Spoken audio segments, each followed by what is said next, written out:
Assalamualaikum warahmatullahi wabarakatuh, teman-teman semuanya.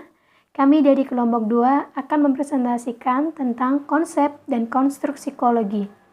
Nah, sebelumnya perkenalkan terlebih dahulu anggota kelompok 2 yang beranggotakan saya, Fatima Zahra, lalu rekan-rekan saya, Anissa Ayu, Putri Sonia, Desi Trianasari, dan Lisa Ningdia.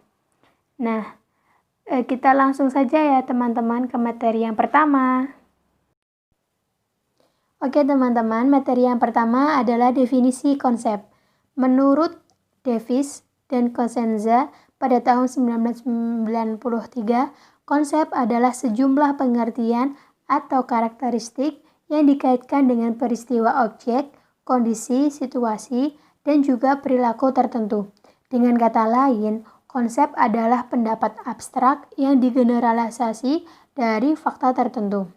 Konsep juga merupakan abstraksi yang dibentuk dengan menggeneralisasikan hal-hal khusus menurut Karlinger pada tahun 1971. Lanjut materi yang kedua adalah memilih konsep teori variabel. Nah, poin yang penting dalam mencari dan memilih konsep teori adalah sikap cermat, teliti, dan mendalam ketika memahami fenomena permasalahan dan mencari konsep teori untuk menjelaskan fenomena tersebut. Peneliti juga kemudian mulai mencari beberapa kemungkinan konsep teori variabel yang mampu menjelaskan fenomena tersebut. Selanjutnya, peneliti mencermati gejala yang ada di lapangan penelitian dengan perkiraan konsep teori. Lalu pada akhirnya, peneliti dapat menentukan satu konsep teori yang paling dapat dan paling sesuai dalam menjelaskan gejala fenomena yang telah ditemukan di lapangan penelitian tersebut. Selain memilih konsep teori yang paling sesuai menjelaskan gejala fenomena, peneliti sebaiknya juga memilih konsep teori yang lengkap dan lebih mendalam. Ya, materi selanjutnya mengenai konstruk. Yang pertama ada definisi. Konstruk merupakan jenis konsep tertentu yang berada dalam tingkatan abstraksi yang lebih tinggi dari konsep dan diciptakan untuk tujuan teoritis tertentu. Konstruk dapat diartikan sebagai konsep yang telah dibatasi pengertiannya meliputi unsur, ciri, dan sifatnya, sehingga dapat diamati dan diukur. Sebagai contoh, kesejahteraan merupakan sebagai suatu konstruk. Menurut Galton, karena jumlah yang dapat diukur tersebut, maka disebut dengan operasionalisasi. Contoh lain seperti lapar, dioperasionalisasikan sebagai perasaan sakit setelah tidak makan selama 24 jam. Suatu konstruk memiliki sifat yang berlainan. Terdapat dua sifat untuk konstruk jenis kelamin, yaitu laki-laki dan perempuan. Kemudian ada juga 5 sikap untuk sikap pada pemerintah, yaitu sangat suka, suka, tidak tahu, benci, dan sangat benci. Bila nilai-nilai tertentu kita berikan pada sifat-sifat suatu konstruk, konstruk itu dapat menjadi suatu variabel. Selanjutnya mengenai jenis-jenis konstruk psikologi. Menurut Wahyu Widiarso, terdapat 3 jenis konstruk psikologi. Yang pertama, konstruk linear, kemudian yang kedua konstruk bipolar, dan yang ketiga konstruk ortogonal. Yang pertama, konstruk linear. Konstruk linear merupakan konstruk psikologi yang mengukur sesuatu secara menyeluruh. Konstruk linear dapat dicontohkan seperti kecerdasan. Jadi, semakin tinggi skor tes kecerdasan seseorang, maka semakin tinggi pula kapasitas intelektualnya. Kemudian yang kedua ada konstruk bipolar. Konstruk bipolar adalah konstruk psikologi yang mengungkap sesuatu secara berlawanan dalam satu kali pengukuran. Artinya, dalam satu kali pengukuran bisa terungkap salah satu dari 2 sisi.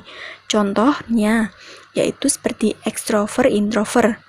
Ketika seseorang memiliki skor skala ekstrovert yang tinggi, maka secara otomatis seseorang tersebut memiliki skor introvert yang rendah.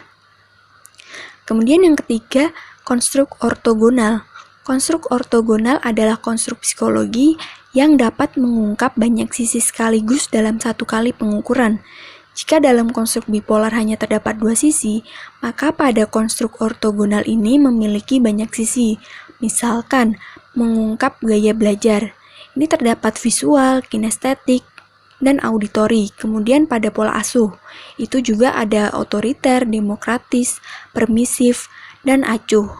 Konstruksi atau penyusunan suatu alat pengukur biasanya dilakukan setelah suatu konsep yang ingin diukur didefinisikan secara jelas. Definisi tersebut sudah harus dapat dioperasionalkan dalam bentuk pertanyaan atau pernyataan. Selanjutnya, menurut Ancok menjelaskan bahwa terdapat 3 cara untuk mengoperasionalkan suatu konsep.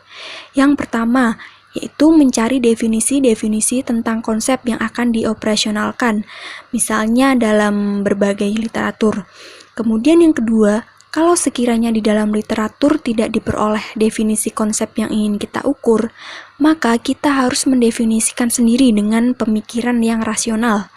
Dan yang terakhir, menanyakan langsung kepada responden untuk mengetahui bagaimana penilaian para responden tentang sesuatu tersebut. Baik, materi selanjutnya yaitu mengenai variabel. Yang pertama ada definisi variabel. Menurut Karlinger, variabel merupakan konstruk atau sifat yang akan dipelajari. Sedangkan menurut Kumar, variabel merupakan konsep yang dapat diukur dan memiliki variasi hasil pengukuran, sehingga dapat dikatakan bahwa variabel merupakan operasionalisasi dari konsep sehingga dapat dinilai dan diukur. Jadi, variabel dapat didefinisikan sebagai konstruk yang memiliki variasi nilai atau konstruk yang sifatnya telah diberi nilai. Contoh dari variabel yaitu suhu atau temperatur, di mana variabel tersebut dapat diobservasi, diukur, dan memiliki nilai yang bervariasi, yakni dari tinggi ke rendah. Ya baik, jadi saya di sini akan menjelaskan tentang hubungan antar variabel. Jadi hubungan antar variabel itu dibagi menjadi 3 bagian, yaitu yang pertama variabel bebas atau independent variabel. Variabel yang mempunyai pengaruh atau dapat menjadi penyebab terjadinya perubahan pada variabel lain. Sehingga dapat dikatakan bahwa perubahan yang terjadi pada variabel ini diasumsikan akan mengakibatkan terjadinya perubahan pada variabel lain. Lalu yang kedua ada variabel tetap atau terikat. Dapat disebut juga dependent variable. Variabel terikat merupakan variabel yang keberadaannya menjadi suatu akibat dikarenakannya ada variabel bebas. Disebut variabel terikat karena kondisi atau variasinya terikat dan dipengaruhi oleh variasi variabel lain. Lalu yang ketiga ada variabel kontrol. Variabel kontrol merupakan variabel yang dibatasi dan dikendalikan pengaruhnya sehingga tidak berpengaruh pada gejala yang sedang diteliti. Lalu ada sifat variabel. Sifat variabel dibagi menjadi 2. Yang pertama yaitu variabel dinamis dan variabel statis. Variabel dinamis adalah variabel yang keberadaan dan karakteristiknya dapat diubah. Variabel ini memungkinkan untuk terjadinya manipulasi atau perubahan sesuai dengan tujuan yang diinginkan oleh peneliti. Sedangkan variabel statis adalah variabel yang mempunyai sifat tetap dan tidak dapat diubah, baik keberadaannya maupun karakteristiknya. Urgensi faktual. Di dalam urgensi faktual terdapat 2 variabel, yaitu variabel konseptual dan variabel faktual. Dinamakan variabel konseptual karena variabel ini tidak terlihat secara fakta dan tersembunyi dalam suatu konsep. Karena tersembunyi di dalam konsep, maka keakuratan data yang terdapat pada variabel konsep tergantung keakuratan indikator dari beberapa konsep yang sudah dikembangkan oleh peneliti.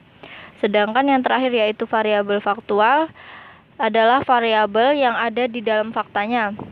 Karena sifatnya yang aktual, maka apabila terjadi kesalahan dalam pengumpulan data, itu bukanlah kesalahan instrumen, akan tetapi kesalahan respondennya.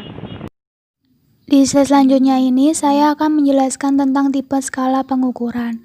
Yang pertama ada variabel nominal. Variabel nominal adalah variabel yang skalanya paling sederhana.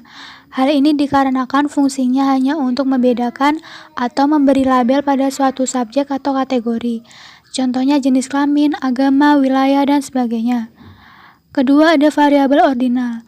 Variabel ordinal adalah variabel yang memiliki variasi perbedaan, tingkatan, urutan tetapi tidak memiliki kesamaan jarak perbedaan dan tidak bisa dibandingkan.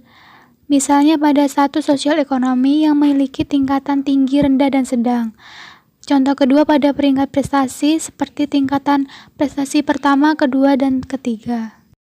Ketiga, ada variabel interval. Variabel interval adalah variabel yang dapat dibedakan, bertingkat, dan memiliki jarak yang sama dari satuan hasil pengukuran.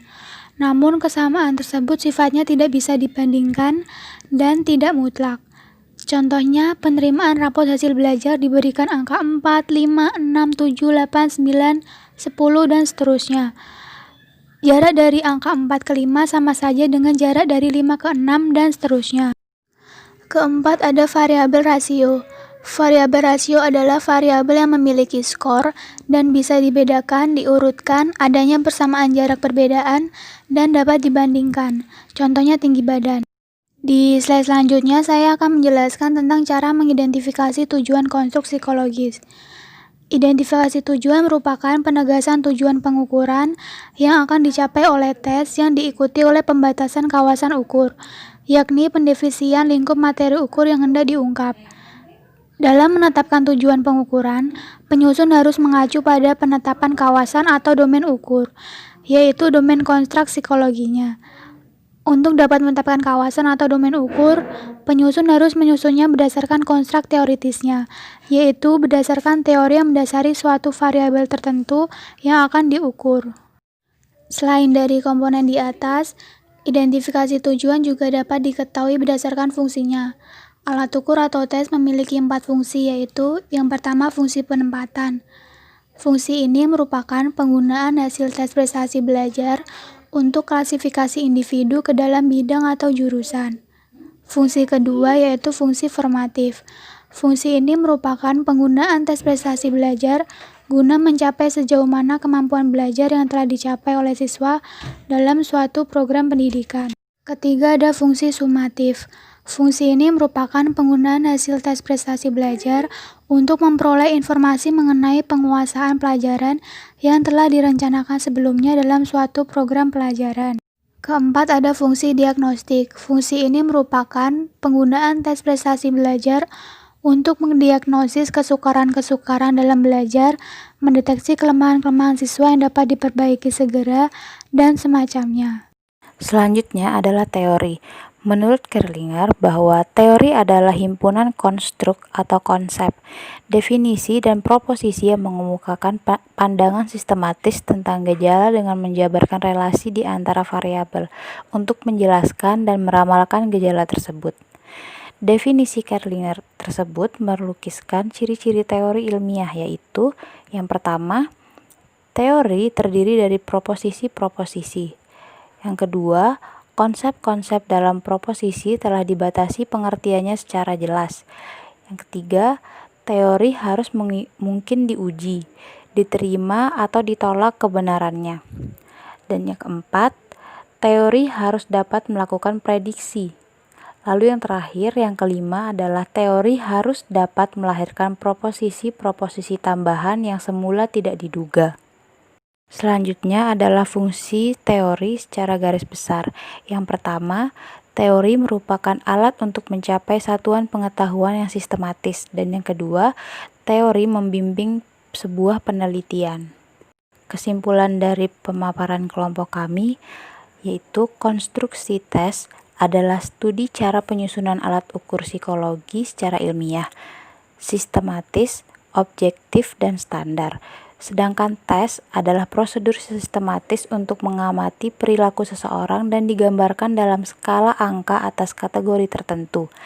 Konstruksi tes memiliki banyak komponen. Komponen yang dibahas dalam makalah ini adalah konsep dan konstruk psikologi, variabel, cara mengidentifikasi tujuan konstruk, dan teori. Sekian penjelasan materi dari kelompok kami. Terima kasih atas perhatiannya dan wassalamualaikum warahmatullahi wabarakatuh.